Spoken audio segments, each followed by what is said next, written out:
Back to news. 2 రోజుల విరామం తర్వాత ఈ రోజు మళ్లీ తెరుచుకునున్నాయి బ్యాంకులు. దీంతో గత 2 రోజులుగా ఇబ్బందులు పడ్డ జనం ఉదయం నుంచే బ్యాంకుల ముందు బారులు తీరారు. నగదు మార్పిడి పూర్తిగా ఆపివేయడంతో బ్యాంకుల ముందు క్యూ తగ్గినా విత్డ్రా చేసుకునే వాళ్ళు మాత్రం పెరుగుతూనే ఉన్నారు. చాలా ప్రాంతాల్లో ఏటీఎంలు పనిచేయకపోవడంతో నేరుగా బ్యాంక్ కౌంటర్ల నుంచి డబ్బులు తీసుకుంటున్నారు జనం. మరోవైపు కొత్త 500 నోట్లు బ్యాంకులకు పూర్తి స్థాయిలో అందుబాటులోకి రాలేదు. దీంతో జనానికి ఇబ్బందులు తప్పడం లేదు.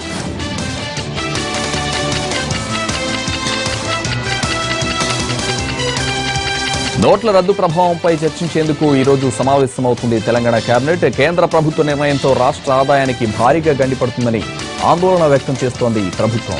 ఇప్పటికే ప్రధానిని కలిసి ఈ విషయం చెప్పారు సీఎం కేసీఆర్. రాష్ట్రంలో పరిశీలనకు వచ్చిన కేంద్ర బృందానికి కూడా తమ సమస్యలను చెప్పారు అధికారులు. ఇక జీతాలు, పెన్షన్ టైం కూడా దగ్గరికి రావడంతో ఇదే ప్రధాన ఎజెండాగా సమావేశం కాబోతోంది కేబినెట్. చిల్లర సమస్యతో సామాన్యులు పడుతున్న ఇబ్బందులు, నగదు రహిత లావాదేవీల మీద కూడా చర్చ జరిగే అవకాశం ఉంది.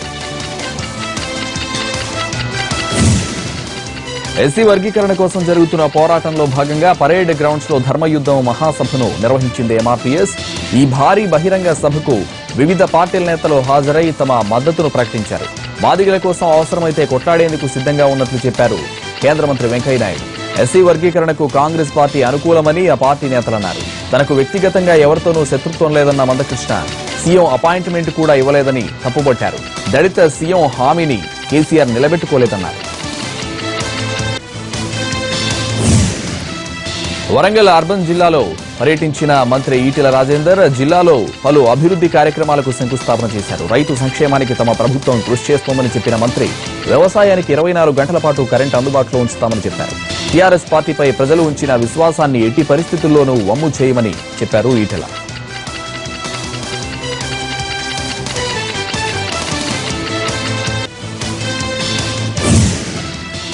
తెలంగాణలో కొత్త జిల్లాలు ఏర్పడిన క్రమంలో రేషన్ కార్డుల విభజన ప్రక్రియ కొలికి వచ్చింది. 31 జిల్లాలకు అనుగుణంగా రేషన్ కేటాయింపును పూర్తి చేసినట్టు ఆ శాఖ ప్రకటించింది. ఈ పాస్ విధానం అమల్లో ఉన్న రంగారెడ్డి, హైదరాబాద్, మేడ్చల్ జిల్లాల కేటాయింపును ఈరోజు పూర్తి చేస్తామన్నారు. నిత్యావసర సరుకుల పంపిణీలో జాప్యం జరగకుండా చర్యలు తీసుకోవాలని కమిషనర్ సివి ఆనంద్ అధికారులను ఆదేశించారు.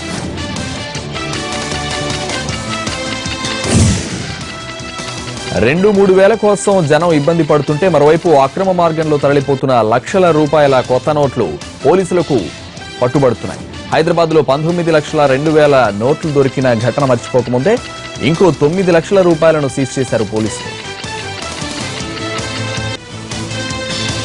మాదాపూర్ పోలీస్ స్టేషన్ పరిధిలో తనిఖీలు నిర్వహిస్తున్న పోలీసులకు పల్సర్ బైక్ పై వస్తున్న 2 వ్యక్తులు అనుమానాస్పదంగా కనిపించారు. దీంతో వారిద్దరిని తనిఖీ చేసి చెక్ చేస్తే 9 లక్షల రూపాయల విలువైన 2,000 రూపాయల కొత్త నోట్లు కనిపించాయి.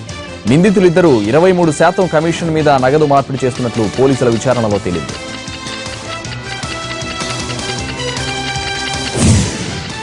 పెద్దలను కాదనలేక, ప్రేమను వదులుకోలేక పెళ్లి చేసుకున్న మరుసటి రోజే ఓ ప్రేమ జంట ఆత్మహత్య చేసుకుంది. మెదక్ జిల్లా వెల్దుర్తి మండలం బస్వాపూర్కు చెందిన రమేష్, మాధవిలు ప్రేమించుకున్నారు. తాము పెళ్లి చేసుకుంటామని ఇరు కుటుంబాల పెద్దలకు తెలియజేయగా వారు పంచాయతీ నిర్వహించి మాధవి చదువు పూర్తయిన తర్వాత పెళ్లి చేస్తామని నచ్చజెప్పారు. అయినా ఇంట్లో చెప్పకుండా శనివారం వారిద్దరూ వివాహం చేసుకున్నారు. అయితే ఇంతలోనే ఏమైందో గానీ గ్రామంలోని చెట్టుకు ఉరివేసుకుని ఆత్మహత్యకు పాల్పడ్డారు ఆ జంట.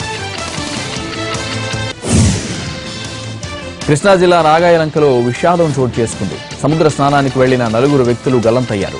ఖమ్మం నుంచి సముద్ర స్నానం చేయడానికి మొత్తం 20 మంది నాగాయలంక వచ్చారు. వీరిలో సముద్ర స్నానం చేస్తూ 4 గల్లంతయ్యారు. గల్లంతైన వారిలో వేల్పుల లక్ష్మణరావు, రామాల లక్ష్మణరావు, గారపాటి అనిల్ కుమార్, కొండల రమేష్ ఉన్నట్లు పోలీసులు గుర్తించారు. కుటుంబ కలహాలతో కర్నూలు జిల్లా పగిత్యాల మండలం పాతకోటలో మహిళ పిల్లలతో కలిసి ఆత్మహత్యకు యత్నించింది.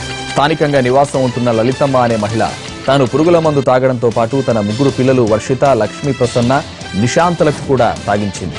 దీంతో వారంతా స్పృహ కోల్పోయారు. విషయం గమనించిన స్థానికులు వారందరినీ ఆసుపత్రికి తరలించారు. ప్రస్తుతం బాధితులంతా కర్నూలులో చికిత్స పొందుతున్నారు.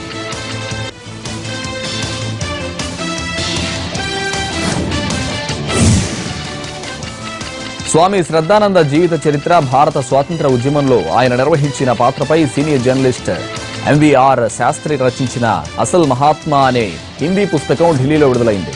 ఈ కార్యక్రమానికి ఆర్ఎస్ఎస్ సహా కార్యవర్గ కృష్ణ గోపాల్ పాటు ప్రొఫెసర్ జిజ్ఞాస, ప్రొఫెసర్ ఎల్లాప్రగడ సుదర్శన్ రావులు హాజరయ్యారు. సాక్షాత్తు మహాత్మా గాంధీయే స్వామి శ్రద్ధానందను మహాత్మా అని సంబోధించారని, అందుకనే ఈ పుస్తకానికి అసలీ మహాత్మా అని పెట్టినట్టు చెప్పారు రచయిత MVR Sastry.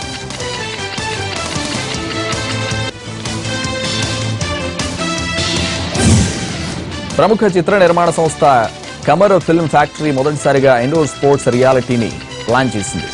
Box cricket league బీసీఎల్ పేరుతో క్రికెట్ టోర్నమెంట్ నిర్వహించబోతోంది. ఇండోర్ స్టేడియంలో 150 మంది సినీ సెలబ్రిటీలు 8 జట్లుగా మ్యాచ్లు ఆడనున్నారు. BCL logo launch Park Hyatt హోటల్లో జరిగింది.